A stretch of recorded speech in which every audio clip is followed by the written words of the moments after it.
Sistem perencanaan kita sangat buruk dan penting untuk dibenahi kalau kita mau jujur. Saya bicara ini, saya teringat wajahnya Kak Epo pasti kalau nonton marah-marah ini.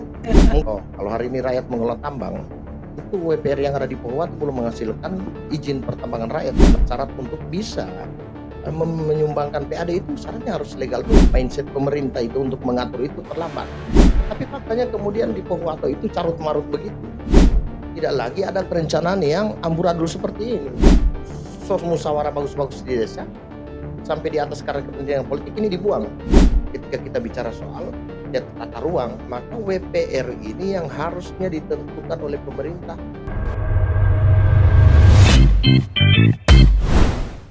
Baiklah, Assalamualaikum warahmatullahi wabarakatuh. Salam sejahtera, salam satu nalar 1000 gagasan. Yo, orang ada di teras aku teras di poli dengan saya Timada Hana. Mongu tata mongu dalaa, mongu tiombu saya. So ada narasumber, ada gestar ya. Pada hari ini itu adalah seorang aktivis yang ada di Pohuwato, yang di Gorontalo tentunya, yaitu Kakak Sony Samu. Assalamualaikum, selamat pagi Kakak Sony. Waalaikumsalam, selamat pagi Mada.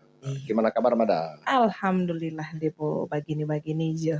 Nah, di pesisir barat Gorontalo ini ada sebuah kabupaten muda yang lahir bersama harapan ya, yaitu Pohuwato. Nah, sebuah rumah baru dengan mimpi yang besar. Tapi waktu membawa cerita lain, cerita yang berlapis, ruwet, terkadang sunyi. Dan hari ini kedatangannya Kak Sony, kita orang akan bahas itu nih. Nah, Kak Sony sebagai aktivis yang giat dalam menyuarakan lingkungan dan juga persoalan-persoalan yang ada di Pohuwato, kira-kira persoalan kompleks yang ada di Pohuwato sekarang ini kira-kira apa? Pohuwato itu dengan berbagai macam persoalan yang ada, yang dari dulu seperti tidak habis-habisnya. Persoalan lingkungan, persoalan tambang, persoalan mangrove, persoalan reformasi birokrasi, penegakan hukum, persoalan keadilan pengelolaan sumber daya alam, itu menjadi warna-warna yang selalu hadir di Pohuwato dan seolah-olah itu tidak pernah selesai, bahkan bisa jadi sampai detik ini masalah itu masih terus aja ada di Pohuwato Mada. Iya. Nah, yang paling mencolok nih ya, yaitu persoalan lingkungan, kemudian juga masyarakat. Nah, kita tarik ulur dulu ini ke belakang ini Kak Sony. Pohuwato ini kan termasuk kabupaten yang cukup muda yang ada di Provinsi Gorontalo. Mungkin DP histori bagaimana kira-kira? Memang dulu kalau orang refleks lagi ke belakang, melihat lagi situasi yang ada di belakang itu, Mada, Pohuwato itu adalah bagian dari Bawalemo dulu. Kegelisahan masyarakat Pohuwato tentang rentang kendali jauhnya jarak pelayanan publik ke pemerintahan yang waktu itu di Bawalemo, termasuk juga soal bagaimana keadilan pembangunan di Pohuwato waktu itu yang menurut kacamata para pendahulu itu tertinggal. Juga soal pengelolaan sumber daya alam yang jelas kemudian membuat para pendahulu itu kemudian ingin Pohuwato harus berdiri sendiri dengan mengelola sumber daya alam sendiri. Saya masih ingat betul sampai hari ini betapa salah satu pendiri Pohuwato itu yang juga adalah pendiri Provinsi Gorontalo, Mun Subuinga, sering ceritakan itu saya di masa lalu. Pada waktu itu memang saya masih ada di Sulawesi Tengah pada waktu Konjang Ganjing mau ada pemekaran Pohuwato pada waktu itu. Itulah yang kemudian menjadi semangat bagi para tokoh besar waktu itu. Termasuk misalnya ada Omi Subuinga, itu juga termasuk ada tokoh-tokoh yang di masa lalu ikut memperjuangkan bagaimana Pohuwato itu bisa mandiri dan menjadi sebuah kabupaten sendiri dengan mengelola sumber daya alamnya sendiri. Begitu. Kalau kita lihat nih ya, dari ketinggian melihat Pohuwato sebagai satu kesatuan ruang. Nah, sumber daya apa saja sebenarnya yang dimiliki oleh Pohuwato itu sendiri, Kak? Pohuwato itu sumber daya alamnya luar biasa. Bicara soal yang paling menonjol hari ini tambang. Juga hutan-hutannya luas. Pohuwato itu dua dua dua ratus 424.000 hektar. Wilayah terluas di seluruh Gorontalo dengan potensi sumber daya alam dari tambang, dari hutan, dari tanahnya yang subur, dari hutan lautannya yang kaya. Pohuwato memang di Provinsi Gorontalo malah disebut sebagai bayi ajaib gitu. Sehingga sumber daya alam inilah yang kemudian menopang kemajuan ekonomi masyarakat kita. Itu Mada. Nah, seperti di Kasoni Sucu Mukamat tadi, salah satu sektor yang paling mencolok dan kemudian menjadi PAD di daerah Pohuwato yang terbesar itu adalah tambang, baik yang dikelola oleh perusahaan seperti sekarang maupun yang dikelola oleh masyarakat. Nah, menurut Li Kasoni, ini kita sudah tidak perlu tutup mata lagi ya dengan persoalan yang cukup menjadi stadium akhir kalau dorang jaga cerita-cerita ini. Persoalan yang paling mendasar dan kalau kita orang tarik kamar DP benang merah dari hal yang sementara diperjuangkan Li Kasoni berserta kawan-kawan, berserta Kak Yusuf Buinga, Kak Imran Uno, ini sebenarnya apa? Apa ya, bahwasanya hari ini kalau Mada Aba cerita bahwa PAD kita itu dari tambang yang legal, misalnya perusahaan tambang hari ini. Kalau Mada bilang masyarakat yang kelola hari ini belum ada PAD-nya itu Mada. Dan di sini letak mismanajemennya di Pohuwato. Pohuwato adalah negeri yang kaya sumber daya alamnya luar biasa, tapi kemudian tidak dikelola secara maksimal oleh pemerintah. Yang itu entah karena kesalahan ada pada sistem atau ada pada pemerintahnya, saya sendiri masih perlu mencari sebuah penelitian yang mendasar karena pada saat ini sumber daya alam itu tidak dikelola secara maksimal. Buktinya misalnya contoh, kalau hari ini rakyat mengelola tambang, itu WPR yang ada di Pohuwato belum menghasilkan izin pertambangan rakyat. Kenapa? Karena ada beberapa tahapan yang terlambat. Nah, ini kan yang membuat kemudian masyarakat kita terkendala untuk mengurus izin sehingga mereka menjadi legal. Syarat untuk bisa menyumbangkan PAD itu syaratnya harus legal dulu. Kalau Anda tidak legal, aktivitas tambang tidak legal, maka pemerintah tidak ada ruang untuk menarik PAD dari situ. Itu yang pertama. Yang kedua, misalnya soal contoh tambak. Hari ini tambak di Pohuwato itu, potensi perikanan, empang apa semua itu kalau ke Makassar orang bilang kualitas ikan bandeng Pohuwato itu di Randangan itu yang paling bagus. Persoalnya ada pada bahwa empang-empang itu ada di dalam kawasan kebanyakan, termasuk misalnya di Patuhu, Imbodu, itu di dalam kawasan cagar alam. Yang sampai hari ini empang-empang itu seolah-olah walaupun melanggar hukum dibiarkan lalu kemudian membuat kemudian kerusakan lingkungan itu tidak terkendali karena kan fungsi cagar alam seperti apa kan itu udah ada settingan dari diatur oleh pemerintah bagaimana kemudian itu menjadi cadangan-cadangan sumber daya yang ada di Pohuwato termasuk juga usaha untuk melestarikan ekosistem di sekitar Pohuwato sini. Tapi kemudian faktanya kemudian aktivitas pembabatan hutan mangrove itu luar biasa terjadi di Pohuwato di dalam kawasan cagar alam dan hutan lindung yang itu kemudian mengakibatkan juga pemerintah susah untuk menarik PAD. Nah, ini kan kemudian seolah-olah perkembangan kita mendahului lalu kemudian akal mindset pemerintah itu untuk mengatur itu terlambat. Karena harusnya ketika misalnya itu potensial untuk digarap, kenapa tidak dilakukan alih fungsi kawasan yang kemudian membackup agar kemudian mereka bisa dikontrol untuk melakukan ekspansi perluasan empang yang itu kemudian akan teratur. Kalau hari ini karena tidak diatur itu, maka akibatnya adalah kemudian terjadi pembabatan hutan yang luar biasa di di hutan mangrove, yang itu juga mengancam kelestarian mangrove dan kelestarian sumber daya alam kita, karena itu dilakukan secara tidak terkendali.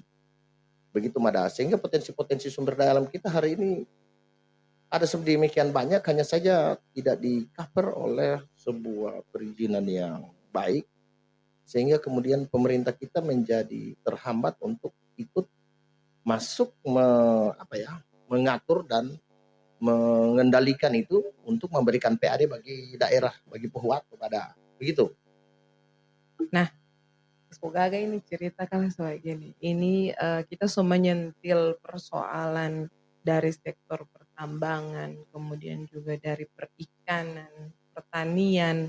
Nah, ternyata kalau ditelisik lebih dalam, ini lebih ke mismanajemen ya. Mismanajemen.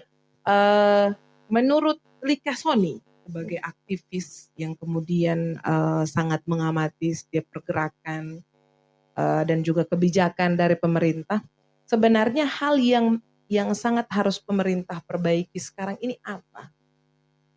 Saya pikir pemerintah penting untuk membenahi sistem perencanaan pembangunan.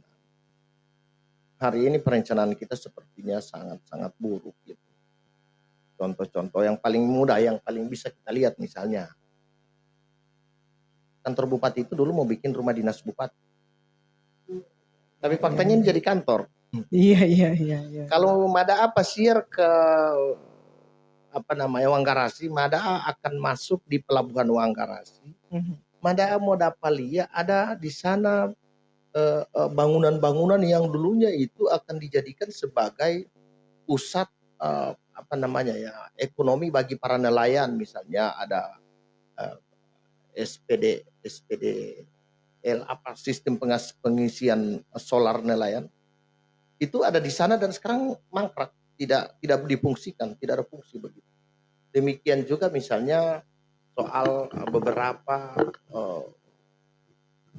pabrik es yang hari ini juga ada di pantai Marisa, itu juga sampai hari ini tidak fungsi. Kalau Mada pasir di pantai itu, Mada akan lihat sebelum pelelangan ikan itu, di samping begitu ada bangunan yang itu juga adalah bangunan perikanan yang katanya cold storage, tapi sekarang nggak lagi fungsi.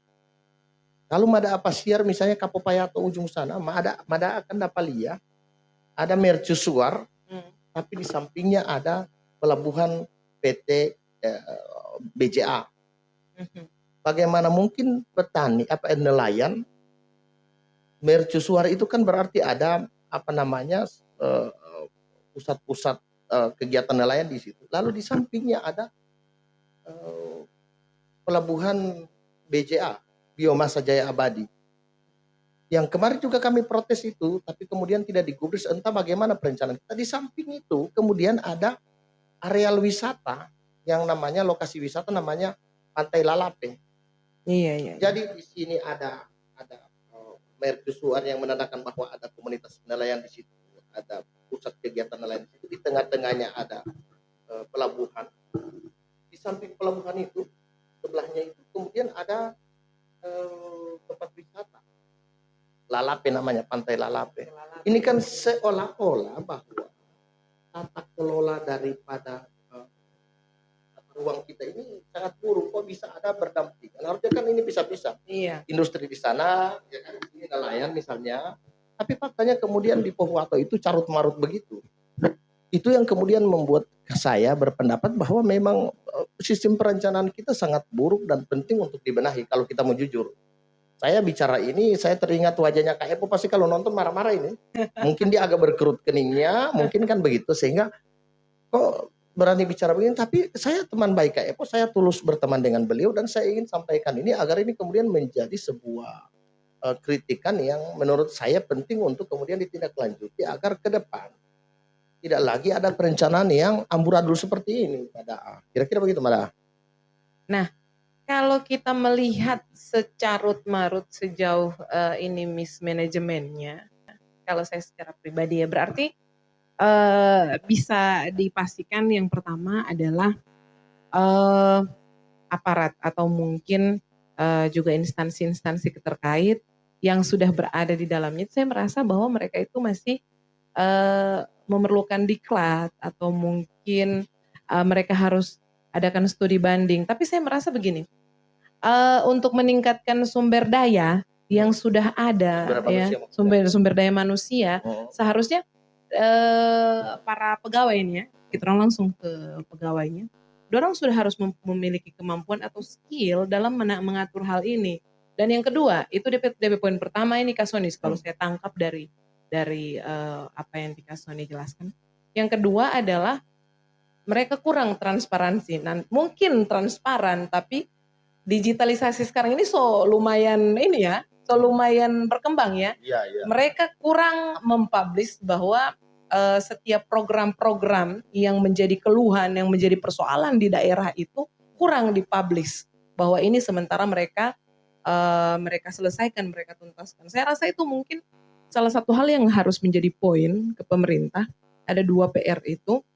Yang kedepannya supaya juga ini aktivis-aktivis tidak bertanya-tanya, sering mencurigai, kira-kira begitu kesannya. Ya, bisa jadi apa yang Dimada sampaikan itu. Tapi yang lebih mencolok hari ini adalah bahwa kan sistem pembangunan kita itu mulai dari misalnya musyawarah desa, musrembang desa. Ya. Itu banyak aspirasi masyarakat yang lahir di situ kemudian tidak tembus ke yang penting yang mereka butuhkan, tapi kemudian itu tidak terrealisasi. Karena saya pikir memang ada banyak elit-elit politik yang juga ikut mencampuri urusan-urusan birokrasi. Saya pikir itu yang juga menjadi poin penting dari buruknya manajemen pemerintahan kita yang hari ini juga harus kita pahit-pahit harus kita ungkapkan. Sehingga saya pikir sistem bottom up orang bilang ya, bottom up itu dari bawah ke atas. Musyawarah bagus-bagus di desa sampai di atas karena kepentingan politik ini dibuang. Dan itu coba tanya desa-desa, pasti banyak desa-desa yang akan setuju dengan pendapat saya bahwa wah, kita sudah berusaha mati-matian minta agar jalan ini dibenahi, enggak dibenahi juga. Ternyata jalan sebelahnya yang dibuat aspal bagus. Tanya-tanya, oh ternyata ada pejabat Kobong di belakang itu. Ini fakta. Datanglah kalian ke misalnya ke Imbodu. Ada katanya dulu Pak Gubernur Pelahan di belakang dan aneh-aneh tiba-tiba Imbodu jadi ada jalan yang mengelilingi kebun itu jadi aspal yang bagus yang dibangun oleh pemerintah. Yang itu kemudian juga menjadi barometer saya mengukur bahwa carut marut ini juga tidak terlepas dari campur tangan dari kepentingan politik yang seringkali campur aduk di dalam persoalan pemerintahan sehingga objektivitas pembangunan itu seringkali lari dari kebutuhan sehingga yang ada adalah konflik kepentingan bukan karena masyarakat punya kebutuhan gitu Mbak. Iya jadi sebenarnya memang PR-nya pemerintah dari Kabupaten Pohuwato ini banyak ya. Nah, Debo kembali lagi begitu. Saya mau tarik DP benang merah sebenarnya apa dari persoalan tali asi, IPR yang sampai sekarang juga belum selesai, WPR yang rakyat sering bilang di situ jadi WPR tapi tidak ada DP isi. Nah, ini gonjang-ganjing seperti ini menurut kacamata Lika Soni sebenarnya DP benang merah ini apa? Pada prinsipnya saya berpendapat bahwa lagi-lagi ini soal perencanaan yang tadi saya katakan. Kan pemerintah ketika melakukan sesuatu dia harus bikin perencanaan dulu. Itulah gunanya kemudian ada namanya Badan Perencanaan Daerah Bapeda. Termasuk di dalamnya dia mengatur soal tata ruang. Bicara soal tambang hari ini, rakyat kita itu baru menerima WPR-nya pada tahun 2022 melalui SK Kementerian, SK Menteri SDM yang keluar pada tahun 2022. Padahal di dalam Undang-Undang Nomor 4 tahun 2009 itu sudah ditegaskan bahwa kriteria WPR itu adalah pada ABCD. Bagian F-nya disebutkan adalah wilayah atau tempat kegiatan tambang rakyat yang sudah dikerjakan sekurang-kurangnya 15 tahun. Menurut Undang-Undang Nomor 4 tahun 2009 yang sudah dirubah tapi pasal itu tidak dirubah. Dirubah oleh Undang-Undang Nomor 3 tahun 2020. Tapi pasal itu tidak dirubah. Nah, pada pasal 24 disebutkan bahwa wilayah atau tempat kegiatan tambang rakyat yang sudah dikerjakan tetapi belum ditetapkan sebagai WPR diprioritaskan ditetapkan sebagai WPR. Yang aneh di Pohuwato, wilayah yang sudah dikerjakan rakyat tidak dijadikan WPR. Perusahaan masuk duluan, baru rakyat dapat sisa. Ini kan yang salah. Padahal Undang-undang dasar kita sudah mengatakan bumi, air, kekayaan terkandung dalam dikuasai oleh negara dan dipergunakan untuk sebesar-besar kemakmuran rakyat, kan gitu. Sehingga rakyat punya kemakmuran yang didahulukan, maka kemudian turunannya ada pada Undang-Undang Nomor 4 Tahun 2009 bahwa pasal 24 wilayah yang sudah dikerjakan tetapi belum ditetapkan sebagai WPR diprioritaskan untuk ditetapkan sebagai WPR. Artinya apa? Bahwa pemerintah pusat pada waktu itu yang menyusun undang-undang memberikan sinyal bahwa harusnya WPR yang harus diurus oleh pemerintah duluan. Ketika kita bicara soal tata ruang, maka WPR ini yang harusnya ditentukan oleh pemerintah prioritas. Prioritas kan namanya. Kalau ada 5 orang yang akan masuk ke dalam sebuah ruangan, kalau saya prioritas maka saya yang harus duluan. Maka begitu juga dengan soal WPR ini. WPR, WUP, wilayah pertambangan rakyat, wilayah usaha pertambangan. Ini untuk perusahaan, ini untuk rakyat. Harusnya rakyat punya diurus, baru sisanya ke perusahaan. Ini tidak. Yang terjadi di Pohuwato, perusahaan duluan masuk, perusahaan sudah jadi, artinya wilayah usaha pertambangannya udah clear, udah selesai. Rakyat punya sampai hari ini masih tarik-menarik, masih ada satu, katanya masih ada satu dokumen yang harus dipenuhi, yaitu dokumen jaminan reklamasi pasca tambang. Yang itu adalah sebuah dokumen yang mengatur tentang bagaimana merehabilitasi areal yang sudah dikelola dengan teknisnya, termasuk berapa biaya yang dibutuhkan, dan itu harus dijaminkan oleh si penambang. Dan dia memang harus mengajukan permohonan dengan salah satunya adalah menyetujui bahwa wilayah yang dikelola itu akan perlu direklamasi dengan biaya segini dan dia siap melakukan itu. Nah, hari ini untuk menentukan berapa biaya reklamasi itu pemerintah punya domain. Masyarakat hari ini tidak boleh langsung mengurus izin. Dia harus menunggu dulu dokumen jaminan reklamasi pasca tambang yang memuat estimasi berapa biaya yang keluar itu. Baru kemudian masyarakat boleh mengajukan. Hari ini masih jadi kendala itu. Sementara perusahaan sudah jadi. GSM, Merdeka Group lah katakan. Itu juga sudah jadi hari ini dan mereka sudah bisa bekerja menikmati sumber daya alam, sementara rakyat kita masih luntang lantung, tidak tahu mau kemana, dan terpaksa dilebeli dengan label peti atau illegal mining. Lagi-lagi disebut ilegal. Padahal yang lambat adalah pemerintah mengurusi rakyat. Gitu. Sehingga mindset ini yang harus dirubah hari ini menurut saya Mada. Kalau Mada tanya kenapa jadi begini, ya itu karena memang pemerintah kita tidak bekerja sesuai dengan prinsip-prinsip kebutuhan masyarakat dan prioritas kepentingan rakyat gitu. Menurut saya ya Mada. Iya, so menarik sekali ini. Nah, kalau kembalinya setiap regulasi dari pertambangan ini kembalinya kepada pemerintah atau pemerintah daerah, dalam hal ini Bupati, Wakil Bupati Pohuwato. Nah, kemarin kan sempat ada demo itu.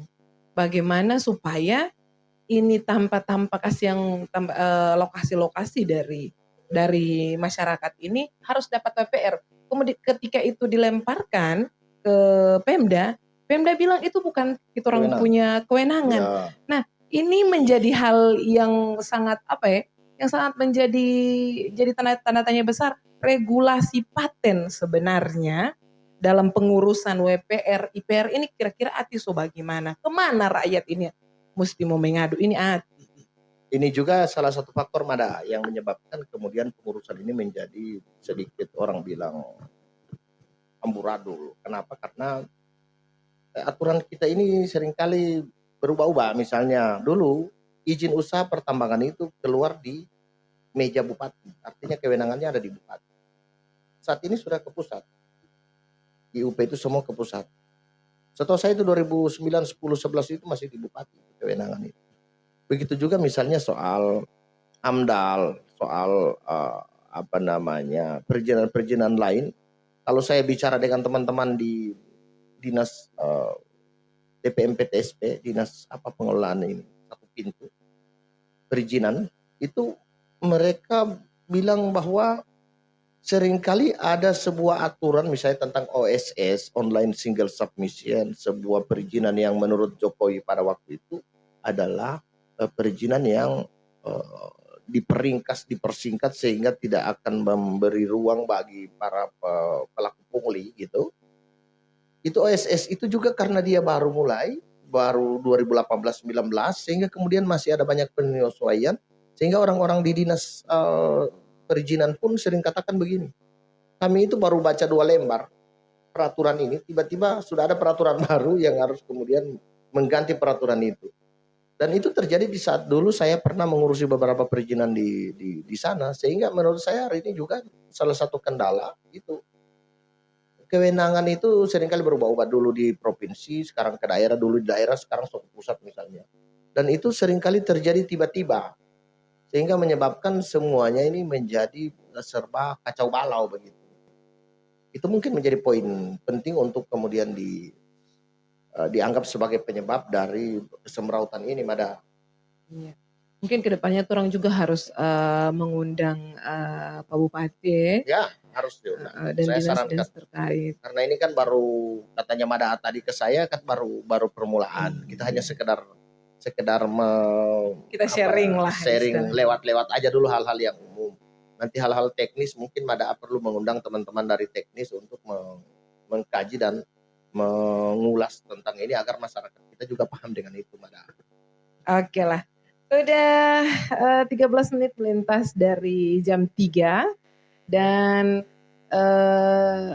pembahasan kita terkait lingkungan dan juga sosial dari Puhuwato ini masih akan berlanjut, tapi dengan tema-tema yang lebih luas lagi. Terima kasih dengan waktunya Iya. Kakak Sony.